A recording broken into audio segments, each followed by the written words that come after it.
Okay, magandang hapon muli sa inyong lahat.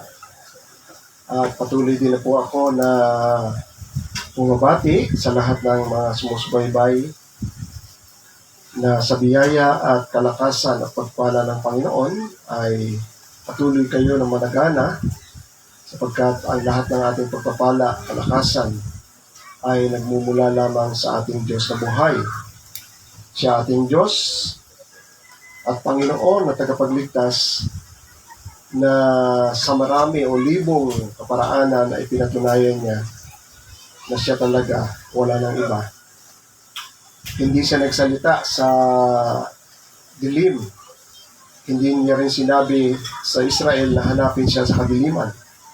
Pagkus maliwanag ang lahat ng bagay na ipinapahayag ng Panginoon, lalo na ang muling pagparito ng Panginoon, pagkakatawang tao niya, iyon ay hindi lihim. No?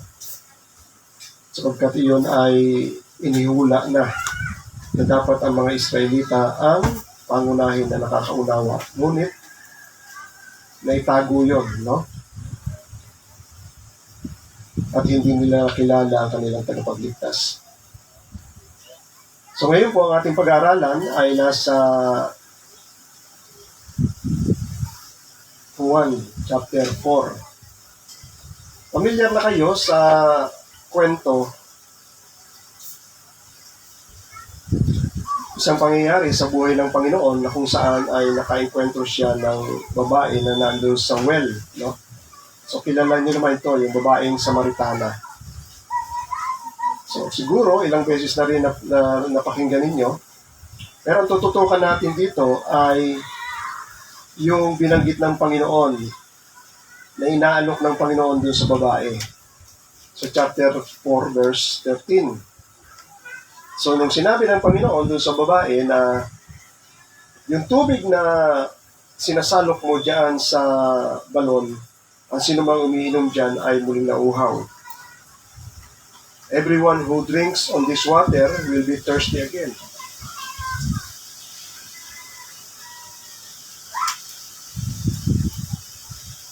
But the water that I will give him will come in him a spring of welling up to eternal life.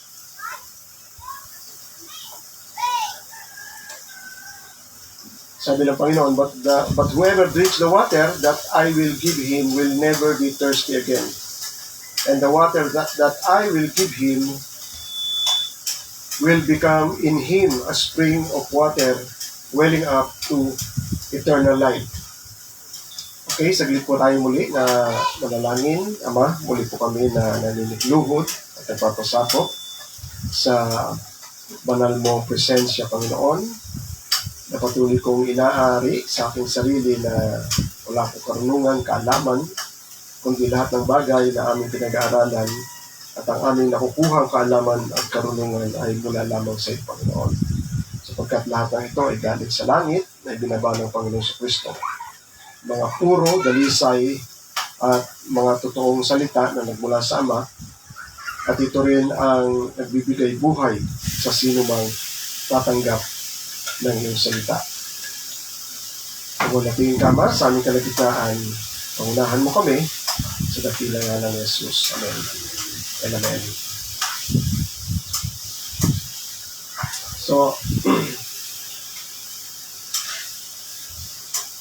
So pag patuloy natin binabasa ang salita ng Panginoon at patuloy natin naririnig yung mga narration o pagkikwento, no? Maraming bagay na kakaiba kasi ang Biblia. Maunawaan po natin, kakaiba ang Biblia. Umpisa pa lang sa lumang tipan, sa paraan na kanilang paghahayag. Oo. Pero isa sa mga bagay na naunawaan ko sa pamamaraan ng Panginoon ay madalas siyang gumamit ng paghahambing or analogy.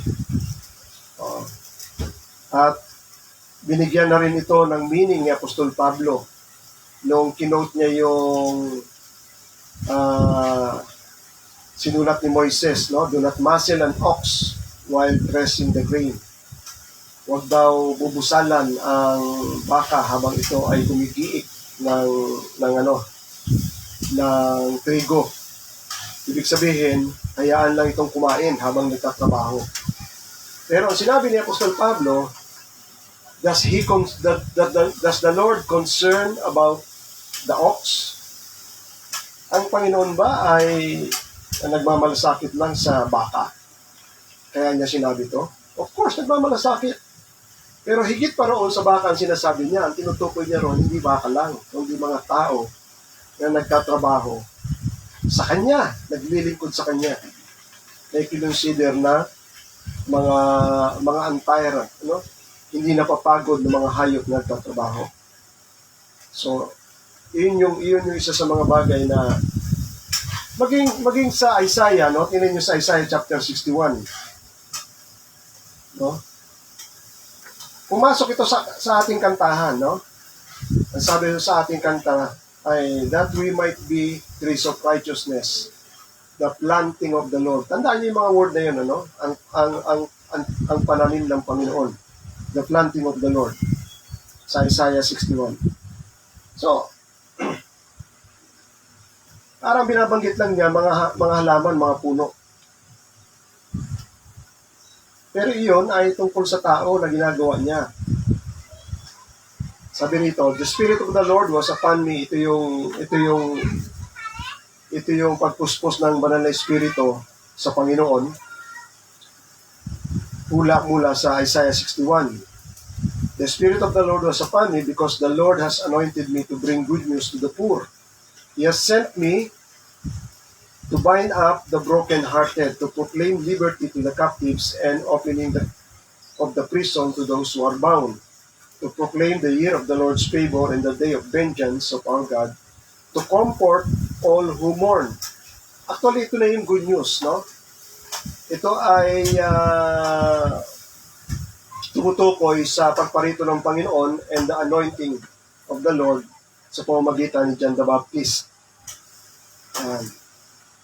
Sabi riyan, to grant to those who mourn in Zion, to give them a beautiful headdress instead of ashes, the oil of gladness instead of mourning, the garment of praise instead of faint spirit. Nakita niyo maraming paraan ng kanilang pagsasalita. Bigyan daw ng mabuting headdress kaysa ilagay ay ashes. Ano yung ashes? Symbol ng pagsisisi at pag-aayuno, kalungkutan. The oil of gladness instead of mourning. Ang langis ng kagalakan kaysa sa pagluluksa. The garment of praise. Dadamit ba yung praise? No, garment. Pero ibig sabihin, yung katauhan mo ay maging masaya, magpupuri, may kagalakan. Yun ang ipapalit. Pero ang ginamit na salita, garment, parang magpapalit lang ng damit. Di ba? Instead of faint spirit. Ano yung faint spirit? Nanlulumo ng mga espiritu. Ang ipapalit ay garment of praise. No? Damit ng pagpupuri o damit ng may kagalakan. Nakita niyo kung paano gumamit ng mga salita? No? That they may be called ox of righteousness. Sa King James Version, trees. That they may be called trees of righteousness, the planting of the Lord, that He might be glorified. Ito yung kinakanta natin, di ba? That we might be, sabi sa kanta, trees of righteousness. That we might be trees of righteousness, the planting of the Lord, that we might be glorified, that He might be glorified. Yan. So mga puno ba ang binabagit ng Panginoon dyan? Hindi. Mga tao. Na maging ano yung may sa ibang mga mga ibang mga verses ay and all the trees will and all the trees will clap their hands, sabi sa kanta. So nakakita na ba kayo yun na palakpakan? Pero yan ang gamit. Hello? Yan ang gamit na salita. So masanay na tayo doon, no? Kasi yun ay paghahambing or analogy na ginagamit ng Panginoon. Why? Kasi ang binabanggit dito ay gawa ng Diyos at gawa ng Espiritu ng Diyos na hindi natin nakikita. Kaya niya inihahambing sa mga bagay na nakikita natin para at least magkaroon tayo ng idea. Pero nandoon, makikita na natin ang working doon, kasi yung working ng Diyos sa nature, the same din ang principle sa working niya na ginagawa niya sa salvation sa tao. Di ba? Yung parable of the sower, pagtatanim, pero hindi naman kwento ng magtatanim yun eh. Kwento ng paghasik ng salita ng Diyos sa mga tao. Kita niyo? So, kina-compare niya doon para at least makikita natin yung idea na gano'n ang ginagawa ng Panginoon. Meron ng image na napoform sa isip natin at naiintindihan natin. Kasi kahit kailan hindi natin maintindihan ng work ng Holy Spirit. Na paano hinataw yung bato ni Moises na nagkatubig. Desierto yun. Pero pinaliwanag ni Apostol Pablo na yung batong hinataw niya ay si Jesus Christ. At uminom daw sila sa spiritual water. Tubig talaga ininom nila. Pero bakit sinabing spiritual water? They drink, all of them drink the same spiritual water. Bakit tinawag ng Bible na spiritual water yun? Kasi gawa na ng Holy Spirit. By nature, walang tubig doon. Desert yun. By nature. At si Jesus Christ kasama nila in the Spirit doon. Hindi nila alam na one way or another, si Jesus Christ ay sumisimbolo pala sa bato. Naturally, yung naturalesa dito sa mundo, ang bato, tsaka sa desierto, walang tubig yun. Pero nagkatubig. Kasi gawa na yon ng banal na Espiritu. At yun ay miracle na ginawa ng Panginoon. So, balik tayo rito. So, binabanggit ko lang yan, kasi iyon pa rin ang way ng Panginoon nung siya ay pumarito sa lupa at kumakausap sa mga tao. The same thing din ang ginagamit niya. Pero alam niya na naintindihan ng mga Hudyo yun kasi nasanay ng mga Hudyo doon. Kaya nga yung tagpuan ng babaeng Samaritana at ng Panginoon, dahil yung mga alagad ng Panginoon ay pumunta sa malayo, ang Panginoon Jesucristo lang ang natira doon sa lugar ng Sikar, sa Samaria. Meron dumbalon na nag-iigib ang mga tao, pero makikita ninyo ang kanilang costume dre, no? Yung kanilang dito, naging kaugalian. Mga babae yan nag-iigib. Bihira lang ang lalaki, mga babae karaniwan. Domestic work yon ng mga babae. Tanghali pa na nag-iigib yung babae kasi ayaw niya makisalamuha sa ibang tao at ayaw nilang makisama, lalo na sa mga Hudyo. So doon siya, tinaymingan ng Panginoon at nag-usap sila doon sa babaeng Samaritana sa Jacob's Well. No? Familiar yung salita, yung lugar na yon dahil binansaganan nila yon ng Jacob's Well. At inaangkin ng mga babaeng Samaritana na iyon ay ibinigay ng kanilang ninuno.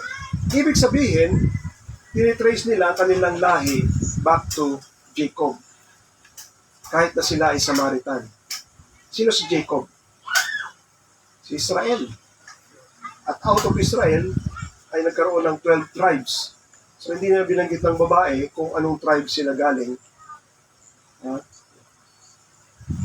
Pero alam naman natin, marami na nag-explain ito, na yung northern tribes ay una nang pinasakop ng Panginoon at nawala na yung mga tribu-tribu doon, Manase, Asher, Gad, Naphtali, Zabulon, no?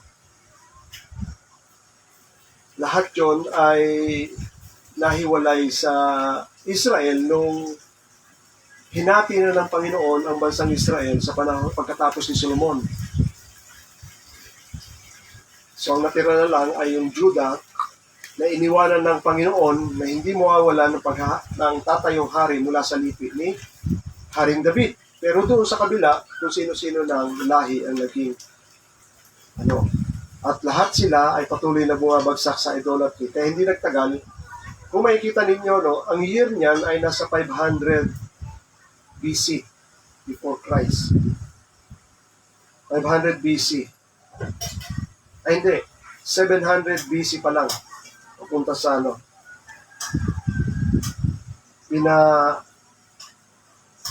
pina-conquer na sila ng Panginoon sa Assyria at later on sa Babylonia. Nawala na sila. Ang huling mga hari dyan ay sila Zedekiah. Yan ang huling hari. Maaga silang nawala. Ang Judah o Kingdom of Judah ay later on pina-conquer din ng Panginoon pero nasa 500 na. 500 BC. So mas later pa sila. So ibig ko lang sabihin, nung pina-conquer yon, kumuha ang Babylonia ng ibang tribo at ibang mga lahi, pinatira doon sa Northern Kingdom na naging later on, naging Samaria at Galilee, Samaria, Judah. At nagkaroon na sila ng mixed race. Kaya nga ayaw na bagamat meron pa rin silang dugong Jew. No? Dahil naangkin pa rin nila na ang kanilang inuno ay si Jacob. Pero hindi na sila puro. Kaya yung mga puro mga Hudyo ay hindi na nakikisama yung sa mga hindi puro. So ito yung tagpo na yon, no? Kaya nga nagtaka yung babae na bakit nakikisalamuha siya sa isang babaeng Samaritana na normally hindi sila nakikisalamuha dahil ayaw talaga nila. Ang rason, alam niyo ba yung rason? Kasi may doctrine at may turo ang law of Moses about common and holy. Yung common, ibig sabihin, ordinaryo, panglahatan. Pero sa kanilang isipan, ang common is meaning unholy, defiled, rumi. Kaya iyon ay naghahati between Jew. Inaangkin nila na sila ay holy people before the Lord. At ito ay mga unholy people. Dahil sa kanilang batas, do not touch. Diba? Okay, makikigitlitan, okay, makikisama dahil madudumihan kayo. Dala nila yon hanggang sa New Testament. Even yung high priest, nung merong sadya siya doon sa bahay ng Roman Emperor, ng governor, hindi siya pumasok. Eh, talagang thinking, ma-defile siya pag pumasok siya doon sa lugar na yon. Dala pa rin ni Pedro yon, yung thinking na yon, nung sila Kristiyano na, nakikibahagi sila sa mga, nagsishare na sila ng gospel, sa Galatia yon. Galatia, basahin natin sa Galatia. Nung hindi pa dumarating yung grupo ni James na mga hardcore na mga mga circumcision group na tinatawag, Judaizer, ang tawag nila, mga Judaizer. Ang religion nila is Judaism. From Moses. No?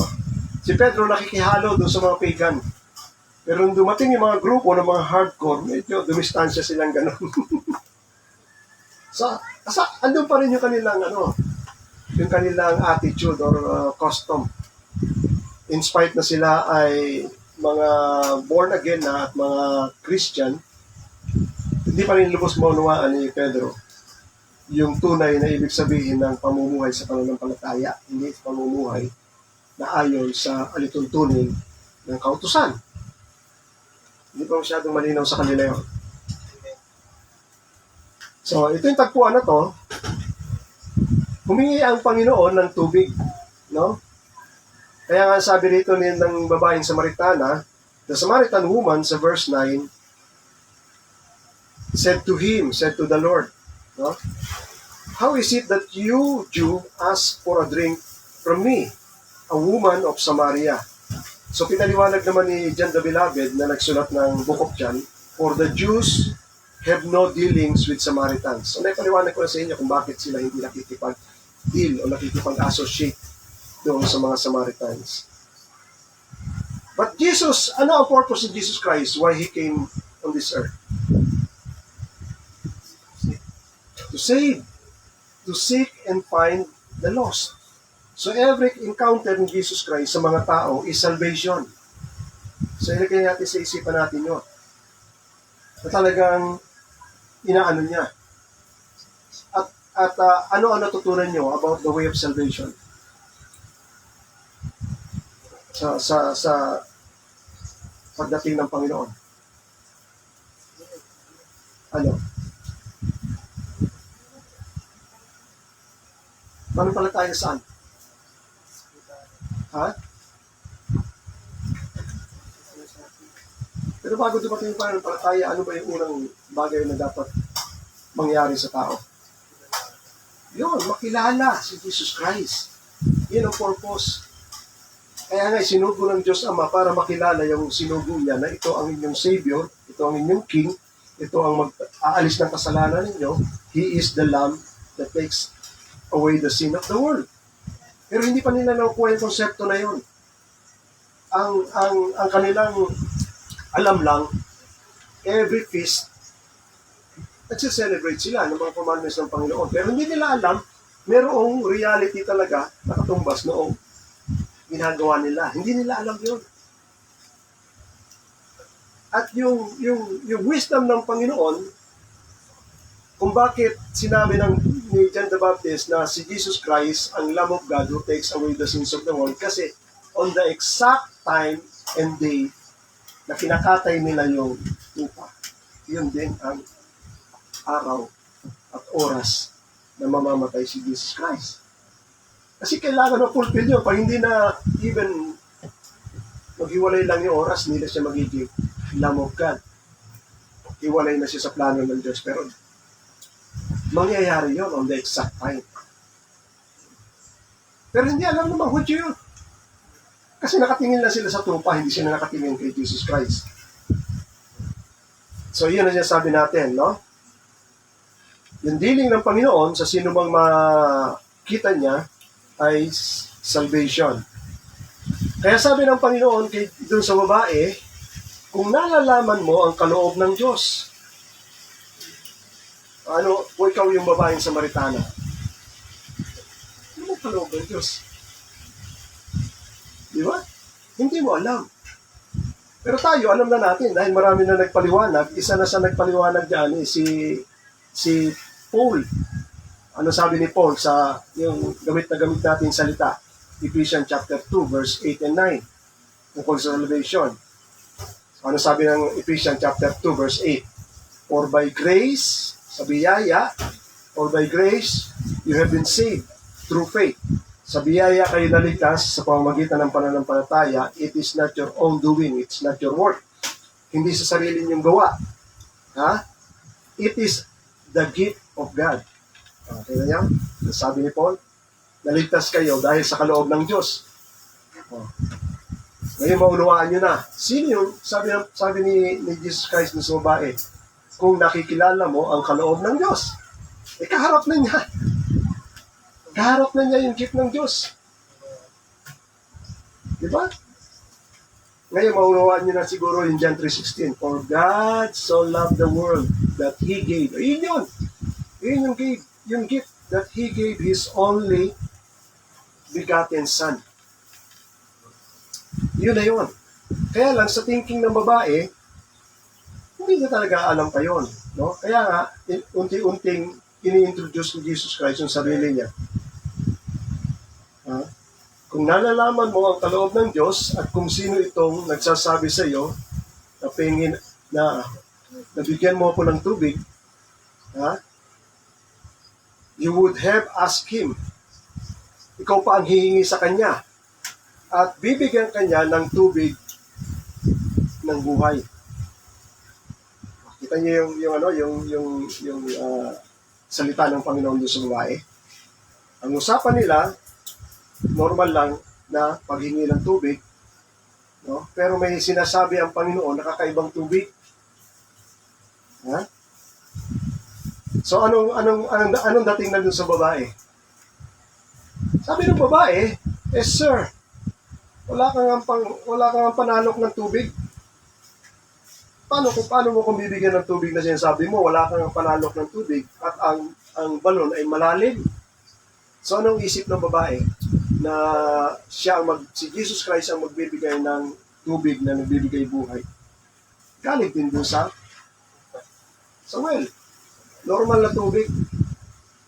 Yung ba ang sinasabi ng Panginoon? Na ibibigay niya? Hindi. Kasi kung ibibigay niya yung tubig, bakit siya hihingi ng tubig?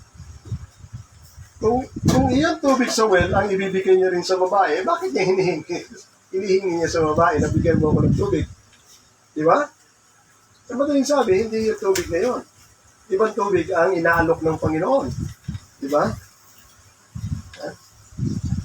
Kung nalalaman mo ang kaloob ng Diyos at kung sino itong nagsasabi sa iyo na bigyan mo ako ng tubig, ikaw pa ang hihingi sa Kanya at bibigyan Kanya ng tubig ng buhay.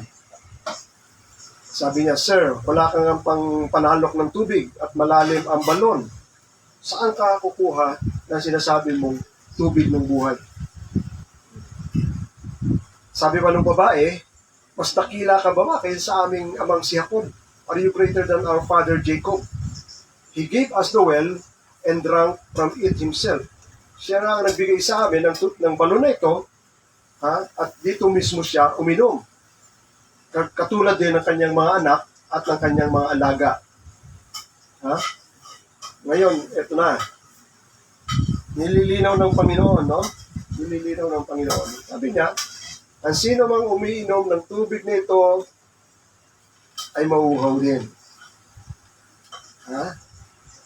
Ngunit, ang sino mang iinom ng tubig na ibibigay ko, kailanman hindi na siya mauuhaw. Ang sarap ng tubig na yun. So nagka-interest yung babae. At dinagdagan pa ng Panginoon, ang sabi ng Panginoon, the water that I will give him, ang tubig na ibibigay ko sa kanya, ay magiging spring. Ano yung spring sa Tagalog? Yung bukal. Magiging bukal. Ng tubig na magdadala ng buhay na wala hanggan. Lalong lumalim, di ba? Paano yun? At ano ibig sabihin ng Panginoon? Asan yung tubig ngayon na magbibigay ng wala nga ako nakikitang bucket o timba na dala ang Panginoon para ibigay. Ngayon ang tanong, nagbibiro ba ang Panginoon? He is playing joke? He is just kidding? Seryoso ba ang Panginoon sa inaalok niya? Kaya lang, sa babae na kausap ng Panginoon, it looks like impossible, di ba? Wala siya nakikitang anuman. Pero nag-aalok siya ng something na ibibigay. Di ba? Pero, in spite that, nag-interest pa rin yung babae. Sabi niya, the woman said to him, Sir, give me this water. So may personal reason siya. Give me this water so that I will not be thirsty. Tama nga naman. Mahirap din palagi ka nauuhaw, di ba? At ano pa? and have to come here to draw water. Ayoko na magigip-igip uli dito. Pag binigyan mo na ako ng tubig na hindi na ako mauuhaw, hindi na ako babalik-balik dito para ayaw na niya mag-igip. Nahirapan na siya mag-igip. Mahirap naman talaga mag-igip, di ba? Alam niyo ba nung panahon namin dito? Alam niyo ba kung saan kami kumukuha ng tubig? Doon pa sa looban doon. Nagbubuhat kami nung panahon na yon. Lalo na nung panahon na nagkaroon na ng naputol yung supply ng tubig dito. Doon kami sa may Loyola. Kumukuha ng tubig. Kinakarito namin pataas. Ang hirap nung panahon na yon. So mahirap mag-igib. So, nung nag-interest na yung babae, pansinin ninyo ang sinasabi ng Panginoon, no? Then Jesus said to her, "Go, call your husband and come here." Bakit sinama ng Panginoon yung asawa? Kailangan ba bang may magbuhat ng tubig na ibibigay niya? Bakit tinatawag ng Panginoon? Tawagin niya yung asawa. Anong intensyon ng Panginoon doon, no? Pero ang sabi ng babae sa Panginoon, "I have no husband." Ha? Kaya ang sabi ng Panginoon sa kanya, tama ang sinasabi mo. Wala kang husband. Ha? Ha? Instead, meron kang 5 husband. Ang ginamit din na salita rito ay husband din. For you have had 5 husband. Pag sa Tagalog yan, no? Maaaring sabihin hindi ko lang pero maaaring sabihin ni Jesus Christ, oo, tama ang sabi mo, wala kang asawa, pero may 5 ka nang kinakasama. Di ba? Ano ba ibig sabihin ng husband? Asawa. Anong meaning nun? Kasal. Ito walang kasal. Hindi ka pwedeng maging husband na walang kasal. Iyon ay kalipin. So alam ni Jesus Christ. Kaya nga sinabi ng Panginoon sa kanya, at tama ang sinabi mo, wala kang husband. Ha? Pero sa ibang translation yon, well, you said well. Ibig sabihin, parang sinasabi niya, tapat ka at mabuti yung sinabi mo. So anong napansin ng Panginoon doon? Nung sinabi niya yon sa babaeng kausap niya. May katapatan yung babae.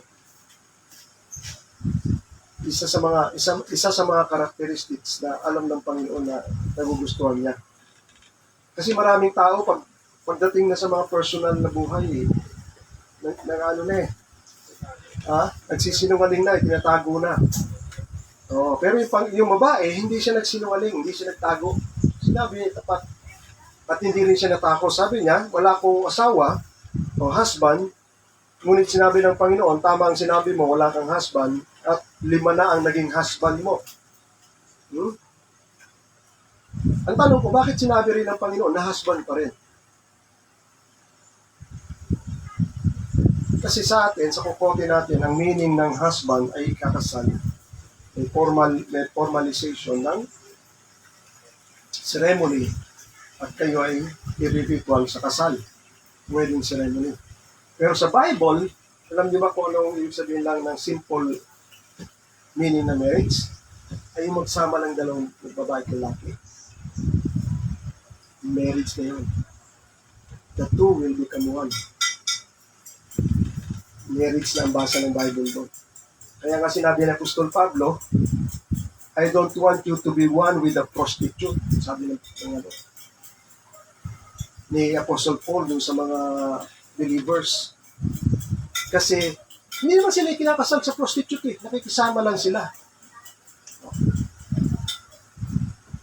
Pero marriage na yon. At nagaganap na doon yung salita ng Panginoon, the two will become one. Ano yung the two will become one? Two will produce one baby. Yun lang kasimple yun. Kasi yung marriage is a law of propagation. May law ang Diyos doon sa propagation. Naunawaan nyo? Yun ang marriage. Pero malalim yun kapag in-apply na between relation ni Jesus Christ at ng church. May kalaliman yun, no? Pero yun lang yun ang ibig sabihin nun. So, nakisama siya eh. Nakiulayaw siya, kaya sabi ng Panginoon, tama, but you have 5 husbands. Ngayon, sinabi rin ng Panginoon sa kanya, and yet yung kinakasama mo ngayon, sabi niya, and the one you now have is not your husband. Nakita niyo? What you have said is true. So the woman said to him, Sir, nung na-realize ng babae, hindi ordinaryo itong kausap ko. Alam niya yung background ko. So nag-iba na yung, may pagkakilala na siyang nakikita doon sa tao na karap niya. So ano sabi ng babae? Parang nakikita ko, isa kayong propeta. Ayun na yun. Kasi nahulaan niya na ang propeta nakakahula. Pero tandaan natin yung hula at saka yung prophecy magkaiba. Kasi yung hula sa Tagalog ay hula-hula talaga. Ang katapat talaga ng hula sa English ay prediction. Diba? Nagpipredict lang siya, pwedeng tama, pwedeng hindi. Ang hula, pwedeng tama, pwedeng hindi. Pero yung salitang prophecy, iba yon. Kasi pag salitang prophecy, it is divinely inspired na sasabihin ng tao. Hula din ang sabi ng Tagalog nun. Pero iyon ay walang paltos. Bakit? Kasi iyon ay galing sa Diyos na sinasabi ng bibig ng isang propeta. Kaya hindi pumapaltos yun. Okay? So kaya sabi niya, nakikinig-kinita ko na isa kayong propeta. Pero sabi ng babae, ang aming ama ay sumamba sa bundok na ito. Ngunit sinasabi ninyo ng mga Hudyo, sa Jerusalem kami dapat sumamba. Ngayon, dito na pinasok ng Panginoon. Sa verse 21, about worship. Nilinaw na niya about worship. Sabi ng Panginoon, Woman, believe me, the hour is coming when neither on this mountain nor in Jerusalem will you worship the Father. So darating daw ang oras na hindi na kayo sasamba sa bundok na ito o kaya sa Jerusalem para kayo sumamba sa Ama. So nililinaw ng Panginoon, ang pagsamba ay hindi na by place o by location. Nangyari lang yung pagsamba na yon, alam niyo kung kailan? Pag-aralan na natin dito yon. Nung idinedicate na ni Solomon yung temple. At sinabi ni Solomon, Panginoon, kapag ang bayan mo ay haharap at dadalangin sa iyo sa lugar na ito, tingin mo. Inano yun? Sinagot ng Panginoon yun. Kaya ang dalangin nila, nakaharap lagi sa kahit saan silang lugar pumunta, nakaharap lagi sila sa templo nila. Kasi yun ang sabi ng Panginoon, pag humarap ka sa templo. Pero ngayon, iniiba na ng Panginoon. May iba ng kalakaran na pinapakita ang Panginoon dyan. Sabi ng Panginoon sa verse 22, kayong mga Samaritano, you Samaritan, you worship what you do not know. Hindi ba naalam ng mga Samaritan people kung sino sinasamba nila? But we, sabi ni Jesus Christ, but we Jew worship what we do know. For salvation is from the Jews. So, ano ibig sabihin? Yung mga ninuno ba ng Samaritan, hindi alam nila kung ano sinasamba nila? Galing sila kay Jacob? Actually, sinabi ko sa inyo, hindi na usapan kay Jacob. Si Jacob, tama yung sinasamba niya, kilala niya ang Panginoon. Pero yung mga anak niya, at dumami na yung mga anak niya, sinasabi ko sa inyo, yung Northern Kingdom, nung dumami na sila, lahat sila ay naging idol worshiper. sa pag-uumpisa pala ng unang hari nila na si Jeroboam. Kasi nung nawala si Solomon, nahati na yung kingdom, ang naghari doon sa kabila sa Judah ay si Rehoboam, anak ni Solomon. Doon sa kabila ay si Jeroboam. At si Jeroboam, ayaw niya yung mga tao na muling bumalik doon sa Jerusalem para sumamba, baka pumunta ulit sila doon sa hari, sa anak ni David. Kaya gumawa siya ng sambahan. Dalawa yon, sa Bethel at saka doon sa Dan. Pero hindi na yun ang tamang pagsamba. Yun ang na-institute na niya doon ay mga idol worship. Hindi na sila nakawala doon. Kaya sabi ni Jesus Christ, kayo ay sumasamba sa hindi nyo kilala. Pero kami, sumasamba kami sa kilala namin. Ngayon ang tanong ko sa inyo, sino ang sinasamba nyo? Kung kilala nyo, sino ang sinasamba nyo? Jesus Christ, tama yun. Ano pa?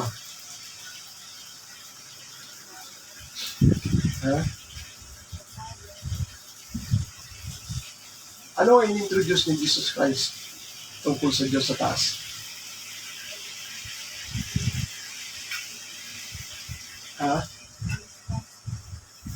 Father!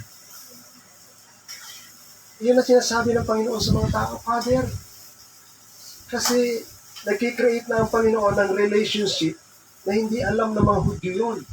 Sa Hudyo, hindi nila kinikilala na yung kanilang Diyos ay Father. Blasphemy sa kanila yon. Pero si Jesus Christ, you will worship the Father hindi lang sa bundok na ito, hindi lang sa Jerusalem. Hindi siya nagsasabi ng Diyos. Ang sinasabi niya, Father. Father. Kasi may salita ang Panginoon na malalim. Kaya kailangan ma-born again kayo kasi kapag nag-born again kayo, kayo ay magiging anak ng Diyos. At ang sabi ni Jesus Christ, no one knows the Father except the Son. And no one knows the Son except the Father. Iyon ay totoong relasyon na nakakakilala si Jesus Christ as a Son kay Father. At yung Father is Son to Jesus Christ.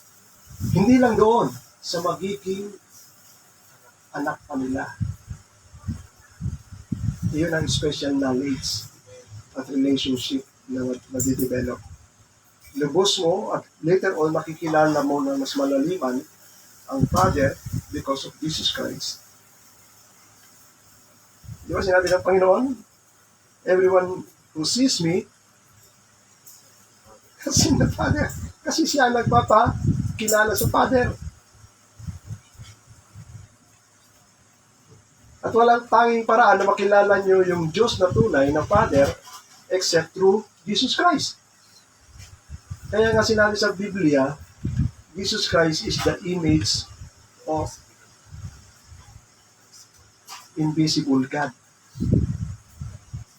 Kaya wala kang pwedeng harapan para makilala mo ang Diyos. Hindi pwede sa idol, hindi pwede sa mga hulaang propeta. Si Jesus Christ lang ang harapin mo at siya magpapakilala kung sino ang Father.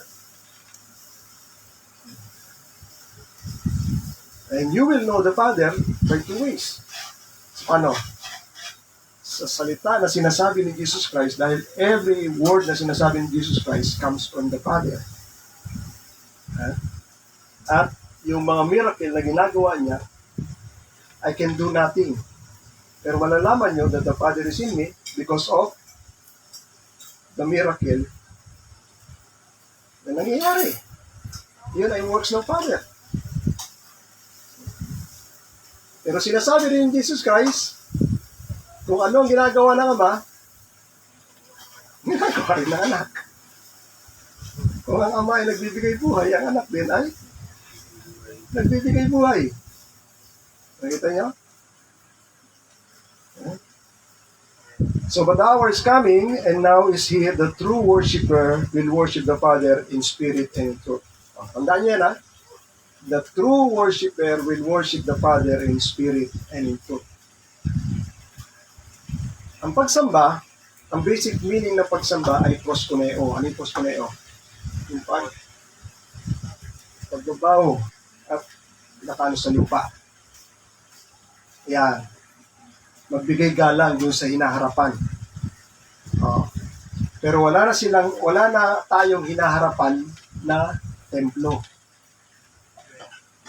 At hindi rin bumababa ang Diyos dito at pinakausap tayo para tayo mag-proskuneo.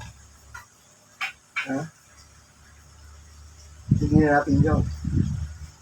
Ngayon, nag-i-introduce ang Panginoon ng paraan ng pagsamba sa saan? Sa Espiritu at sa katotohanan. Ngayon, ang tanong, sa paano yun? Paano yun? Sabi ni Apostol Pablo, no?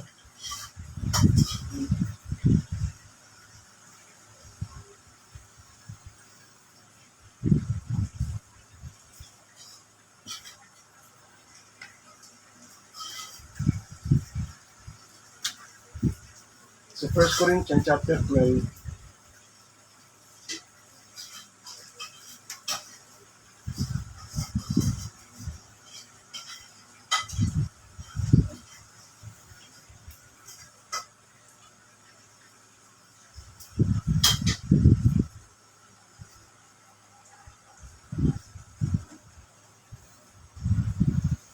hindi ko na makita yung word. Dahil sinabi ni Apostle Pablo, we who worship God in spirit. So, ibig ko lang sabihin dito, walang tanging paraan para sambahin natin ang Diyos sa Espiritu, kundi sa pagtanggap natin ng Espiritu ng Diyos. Yun lang yung paraan. No?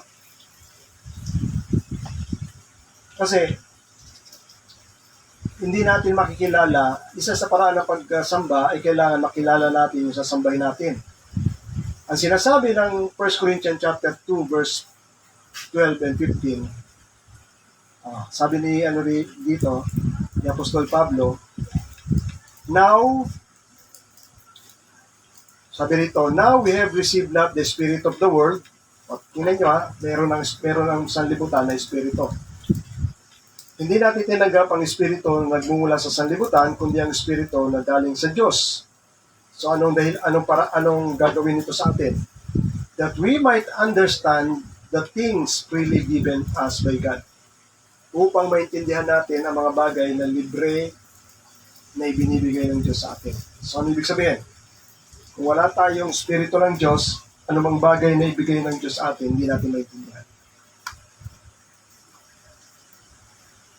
One way. Pag sinabi ng Panginoon, ikaw ay napawalang sala na. Ano mo intindihin? Ano mo intindihin? Ikaw ay binanal na. Paano mo intindihin yan? Lahat yun ay libreng binibigay ng Diyos. Kay Jesus Christ. Kailan maintindihan natin ito? Kasi ang Diyos hindi nagbibigay na ibubuka mo ang iyong palad at ilalaglag ng Diyos sa palad mo. At doon mo malalaman na ibinigay na ng Diyos sa iyo. Hindi. Ang Diyos nagbigay na. Kundi, ipinapaunawa sa iyo kung ano ang mga bagay na ibinigay sa iyo. Pero paano mo maunawaan yon? Maliban na wala ka pang Espiritu ng Diyos. Kasi sinasabi dito, hindi ang Espiritu ng sanlibutan ang binigay sa atin, kundi ang Espiritu na nagaling sa Diyos upang maunawaan natin ang mga bagay na libreng binibigay ng Diyos sa atin. Dahil mayroong pagkakaiba yan, kailangan ma-discern ninyo kung bakit kayo na born again, kung bakit kayo naging Kristiyano, kung bakit kayo ay kakaiba na sa mundong ito. May sinasabi ang Biblia na natural na person. The natural person does not accept the things of the Spirit of God. Ang natural na tao ay hindi tumatanggap ng mga bagay galing sa Espiritu ng Diyos. Sapagkat ito ay kahangalan sa Kanya. Kaya kahit na magsabi ka na born again ka, tatawanan ka lang nila kasi yun ay foolishness sa kanilang harapan. And He is not able to understand them. Bakit hindi nila maintindihan yon? Bakit hindi nila maintindihan yon? Kasi nga wala silang Espiritu ng Diyos eh. Yun lang ang tanging paraan para maintindihan mo yun. O ngayon, balik tayo dito sa babae. So ano yung, generally, ano yung sinasabi ni Jesus Christ na ibibigay niya?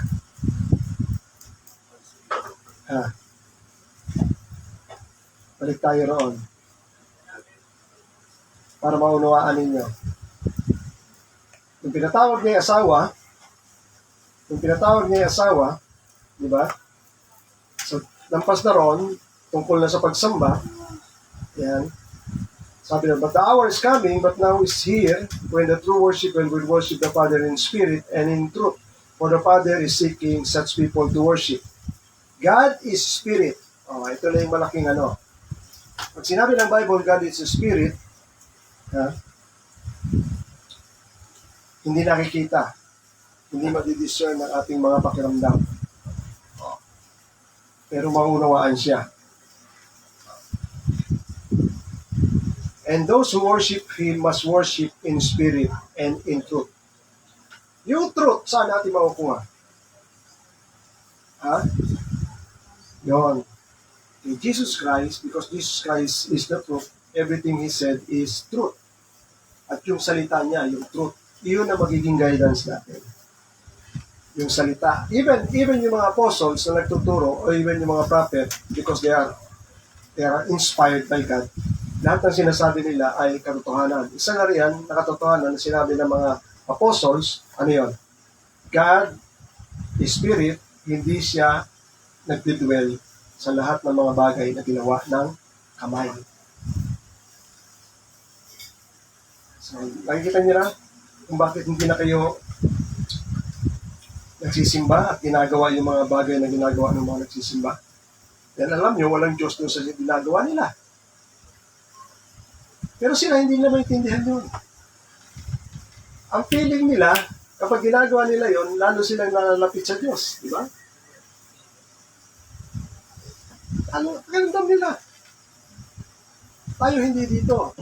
Tayo ay by understanding, because pumarito ang Panginoon, sabi ng Bible, to give us understanding.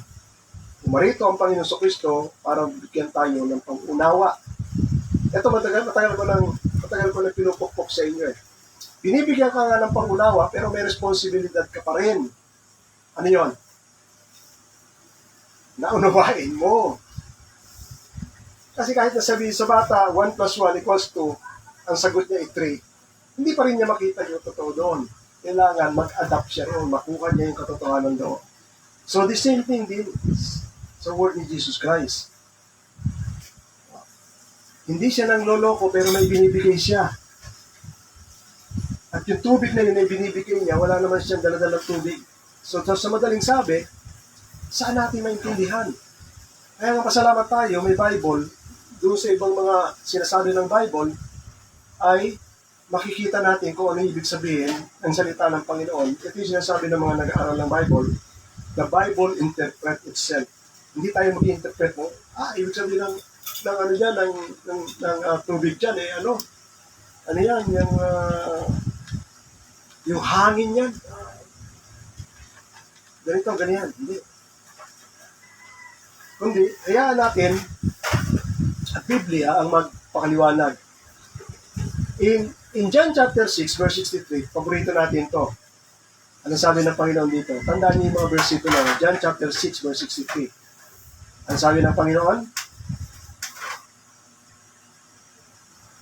It is the Spirit who gives life. Ang Espiritu ang nagbibigay buhay.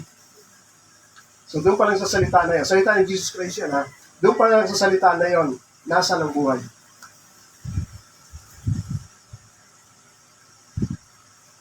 Sabi ni Jesus Christ, it is the Spirit that gives life. Ngayon ang tanong ko, nasa ng buhay na yan? Doon sa salita na yan. Nasa Espiritu. Okay, nakuha niya na.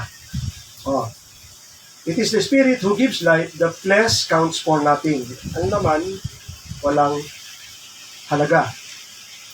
Ito sabi ni Jesus Christ, siya rin nagpaliwanag the word that I spoke to you are spirit and life. Ang salita na sinabi ko sa inyo ay spirito at buhay. Ngayon, base sa salita na yan na sinabi ng Panginoon, no? Ano sabi ni Jesus Christ sa babae? Ang tubig na ibibigay ko sa iyo, it is this. Sabi niya, ang sino mang uminom ng tubig na ibibigay ko ay hindi na mauuhaw muli, kundi ang tubig na yan ay magbibigay sa kanya ng babalon o bubukal sa kanya tungo sa buhay na walang hanggan. So, paano natin makukuha yun? Yung sinasabi ni Jesus Christ. Nahuhuli niyo ba yung Espiritu? Since alam niyo, ang buhay nasa Espiritu. Pero ano ang kaya niyo i-capture? The Word. Kaya nga sabi ng Panginoon sa Kristo, if you keep my word, kung iingatan nyo ang aking salita, kayo nga ay tunay kong mga disipulo. At later on, dahil sa salita na yon, then you will know the truth. Saan nyo makikilala ang katotohanan? It comes from what? From the Word. Right? Naunawaan niya? Ngayon lang natin naunawaan na ang salita pala ni Jesus Christ, hindi katulad ng salita natin. Ang salita ni Jesus Christ ay Espiritu at may buhay doon. Dito mo maunawaan kung bakit ang Diyos ay isa. Jesus Christ ay Word, ang Holy Spirit ay another person, ang God the Father ang nag-send sa kanila, and yet, yung salita ni Jesus Christ ay Espiritu rin. At may buhay. Si Jesus Christ nagsabi rin, kung ang Ama ay nagbibigay buhay, ang anak din ay kaya rin magbigay buhay. So nakita nyo yung oneness noon, yung characteristics ng tatlo. Even yung salita ni Jesus Christ ay spirit din. So nakita nyo? So ano talaga ang binibigay ng Jesus Christ? Doon sa babae. Salita. Pero in what way na pwedeng matanggap yun ng babaeng Samaritana? Ito maraming hindi nakakaunawa kasi sa panahon natin ngayon, ang style nila para kayo maging Kristiyano. Receive the Lord Jesus Christ in your heart. Ang biblical yun. Open your heart to the Lord Jesus Christ and receive Him. Wala sa Bible yun, hindi tinuro ng mga apostles yun. Another thing. Come to us and say this prayer before me. Sasabihin mo naman yung prayer, no? After you say the prayer, congratulations, you are already a Christian. Naging Christian pa siya sa gano'n? Ang biblical lahat yun. Wala sa Bible yun. Hindi ginawa ng mga apostles yun. Hindi itinuro ng mga apostles yun. Yan ay lumitaw lang sa bagong century na buhay natin. Ang utos ng Bible, believe. Sabi ng mga tao, paano kami naliligtas? Ang sabi ng mga apostles, believe in the Lord Jesus Christ, you will be saved, including your family. Believe. Yung babaeng Samaritana. Nung dumating ang usapan nila, sabi ng babae, nalalaman namin na kapag dumating ang Misaya, ay marami pa siyang sasabihin sa amin. He will tell us all things. I know, that when the Messiah will come, who is called Christ, when He comes, He will tell us all things. Sasabihin niya lahat ng bagay. Ano sagot ni Jesus Christ? I who speak to you, I am He. Ako yun. Jesus Christ. Ako yun.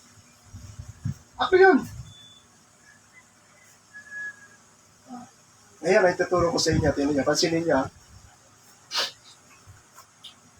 Ano ang baon ng babae tungkol sa pananampalataya na na-stuck sa puso niya?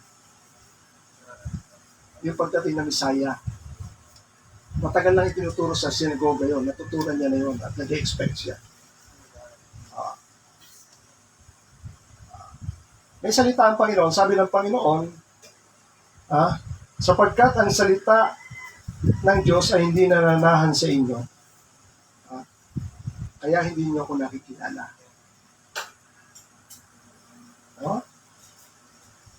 At yung salita na nahan doon sa babae, alam ni Jesus Christ yun. Pero hindi pa niya alam yung maraming bagay, lalo na pagdating sa Misaya. At ang pagdating ng Misaya, pag nakilala ng babae, iyon na mismo yung salvation. So, nung sinabi ng Panginoon na ako yung nagsasalita sa iyo, iniwan ka agad ng babae yung kanyang iniigib. Pumunta siya sa kanyang mga kababayan. At sinabi niya roon, sabi niya, so the woman left her water jar and went away into the town and said to the people, yung mga kasamahan nila, sabi niya, come and see the man who told me that I ever did. Saya po, alika, tingnan niyo yung lalaki na ibinulgar lahat ng itinatago ko. Tingnan niyo? So nag-interest naman yung mga tao, no? So they went out to the town were coming to him.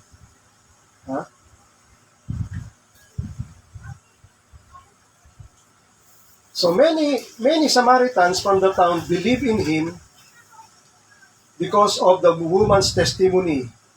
And he told me all that I ever did. Naniwala yung mga tao, mga kababayan niya dahil sa kwento ng babae. Pero hindi sapat sa kanila yon, no? Kaya inimbitahan nila ang Panginoon. Ang sabi ng Bible, nag-stay pa ang Panginoon 2 araw doon sa lugar na yun. At pagkatapos nag-stay ang Panginoon 2 araw doon sa babae, sa lugar ng babae, ito na ngayon ang sabi ng mga tao. And many more believed because of His word. They said to the woman, ito yung mga tao, sinabi sa mga babae, it is no longer because of what you said that we believe. Hindi dahil sa mga ikinuwento mo sa amin, kaya kami naniwala doon sa tao na in-introduce mo. For we have heard for ourselves, kami mismo, narinig namin, and we know that this man indeed the Savior of the world. Ngayon ang tanong ko sa inyo, ano ang way ng salvation?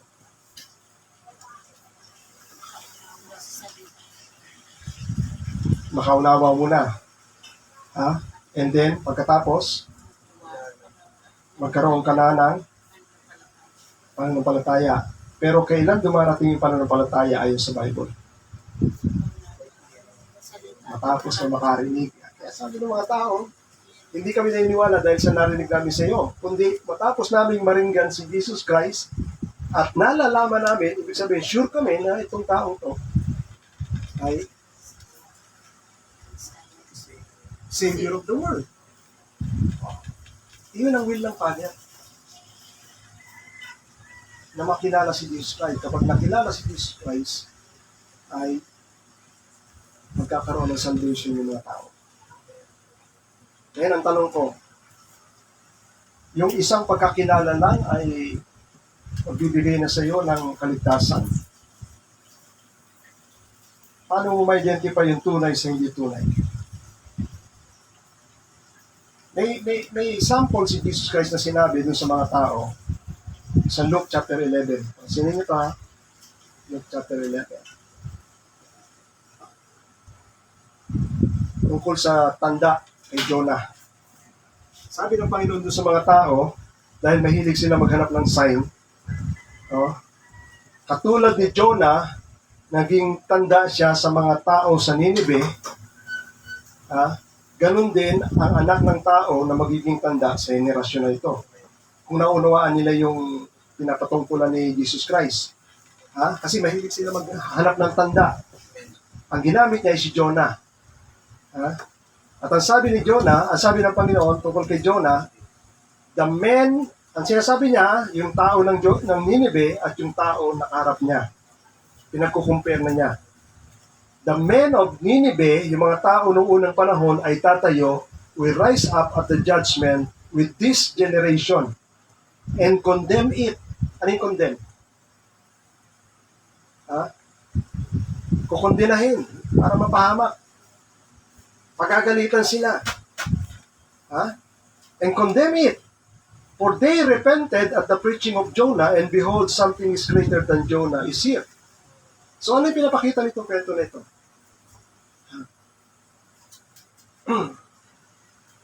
Isang beses lang nagpunta si Jonah sa Nineveh.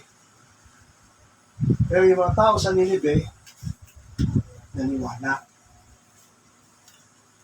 Ang kwento niyan, doon sa Jonah, Book of Jonah. Pero matagal na yon. Pero kinonfirm ni Jesus Christ. Ano ang kinoconfirm Jesus Christ? Yung mga tao ba sa Nineveh ay naligtas?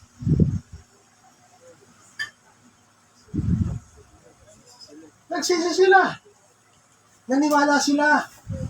At yung paniniwala nila yung tunay. At nagrepent sila, tumalikod sila sa sama nilang gawa. At kinonfirm ni Jesus Christ yun. Tatayo ang mga tao sa Nineveh upang kondinahin kayo na hindi kayo. Sila nagsisi sa pangangaral ni Jonah.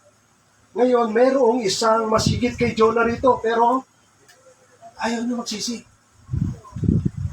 Kaya pagdating ng judgment day, tatayo sila. At sasabihin ng mga tao sa Nineveh, bakit hindi kayo sumisi? Kami nga si Jonah lang. Ito, hindi Jonah to. King of Kings to. Lord of Lords. Ba't hindi kayo nagsisi? Ito yan? Yun yung sabi ko, yung one time na paniniwala na yun. Ganun din sa mga tao sa Samaritan. Yung pagkakilala ba nila pananampalataya kay Jesus Christ ay ito. Anong yung mga tao sa Samaritan kasama ng babae. Tunay ba nakilala nila ang Panginoon? Yes. Nakilala nila, hindi lang dahil sa kwento ng babae, mismo ang Panginoon ang nagsalita sa kanila at lubos nilang naniwala at sumampalataya kay Jesucristo. Ngayon, ang tanong ko ngayon, ano ang nawala sa kwento? Yung ibibigay ni Jesus Christ na tubig, hindi nila napansin. Nawala sa kwento. Pero ang tanong, tinanggap nila o hindi? At ngayon ang tanong, paano nila natanggap yun? At ano ang tinanggap nila?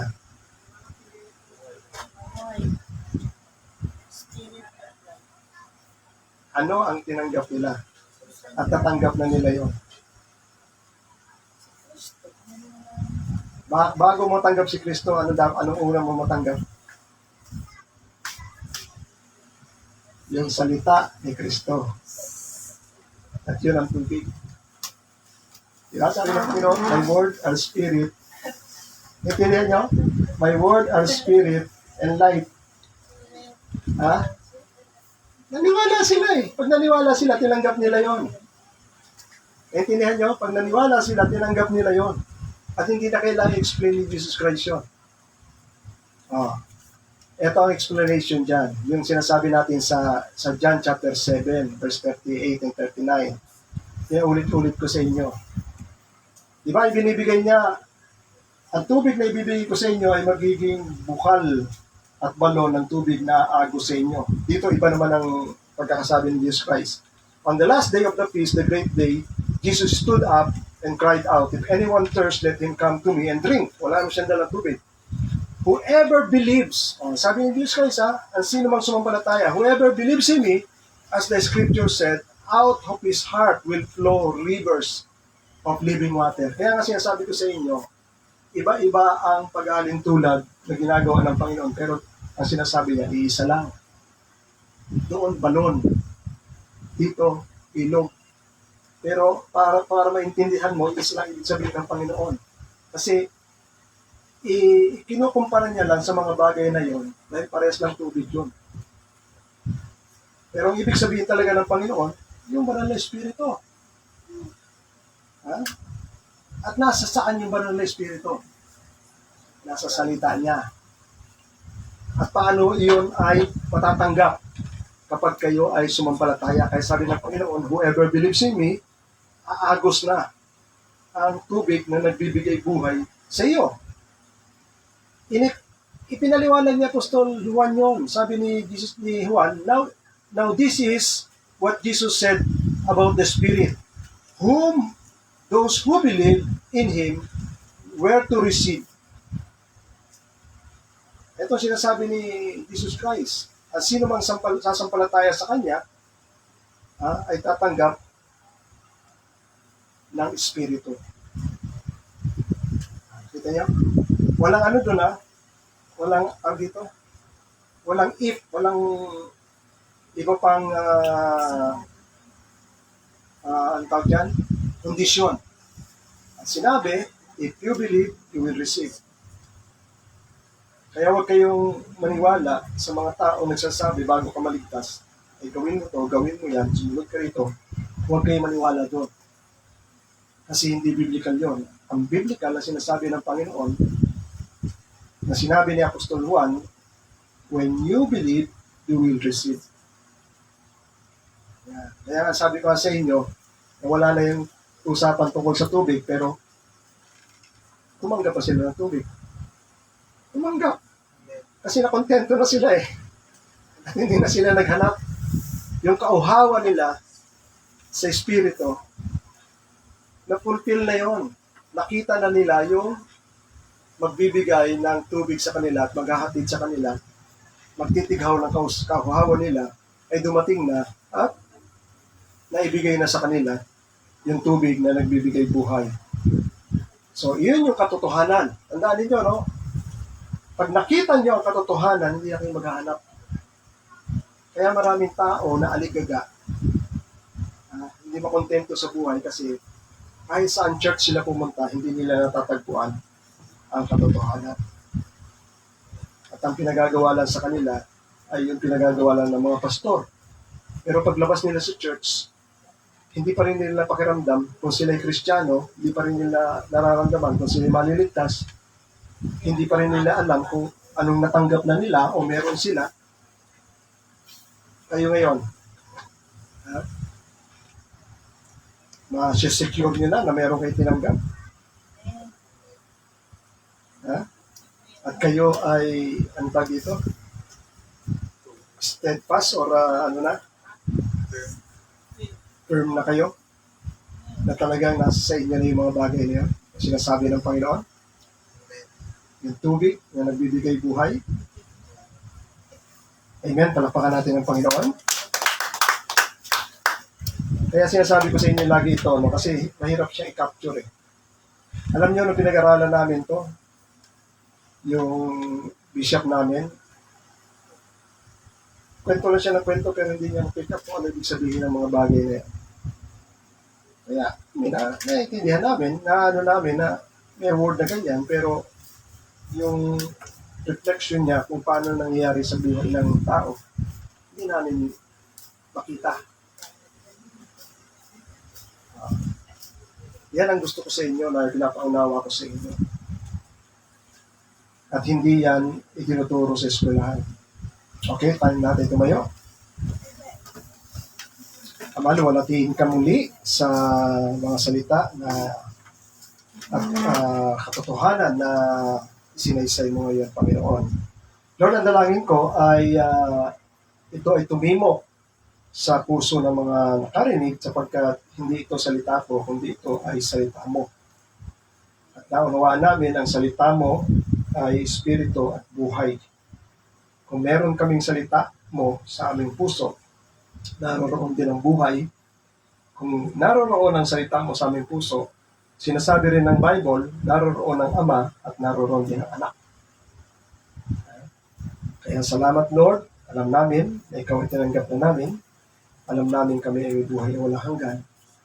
At dalangin lang namin ang mga binhi na yan na salita mo at ang Espiritu na yan ay mag-work out upang paguhin ang aming puso at isipan na lalo pa namin makilala ang aming Panginoon at magbunga ng mabubuting bunga ng Banal na Espiritu sa aming buhay.